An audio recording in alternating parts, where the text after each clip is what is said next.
داسې دي په واتساپ باندې چې هغه ته وایي قاري صاحب وایي موږ ته داسې وظیفه وښیه چې کور نه راغلی یم پیسې رانه هم خلک غواړي او وایي مور پلار مې هم تنګوي چې پیسې راولېږه او دلته کې زما دغه حل دی کار مار نه میلاویږي یو ته رنګونه کو کار میلاو شو که نه بل ځای کې د رنګونه کو کار میلاو شو که نه نو اسانه وظیفه د الله بندګانو خپل الله ته ځان وسپارئ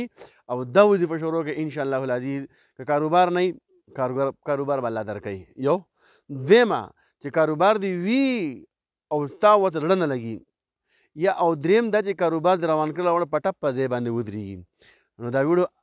اسانه عمل دی په خپله هم زده کړئ او خپلو ملګرو ته ضرور ورسوئ دا زموږ ستاسو فرض جوړېږي د هر مانځه نه بعد 21 فیرې یا نافعو سجي داسې یا نافعو هر مانځه نه بعد 21 فیرې صحیح ده که نه جزاک الله احسن الجزا الله دې زموږ او تاسو په حال باندې رحم وکړي او الله جل جلاله دې مسافرونه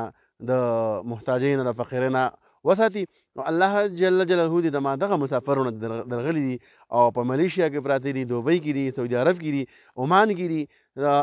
هر ځای کې چې د افغانستان دی که د پاکستان دی خو چې په نوم مسلمان د کلمې ور دی که نه نو یا الله دغه کاروبار دی ول روان کړي کاروبار کې یا الله څه مسله یا الله دغه ټولو مسلې ولا حل کړي یا الله که په کاروبار کې داسې عیب راوتی چې خلک یې نه خوښوي یا الله هغه عیب ته ختم کړي او یا الله د کور د هغې حفاظت وکړي د مال حفاظت وکړي د بیبیانو د مور او پلار ټولو حفاظت وکړي څومره مسافرون درغلي دي الله په هغو په خپل مقصد کې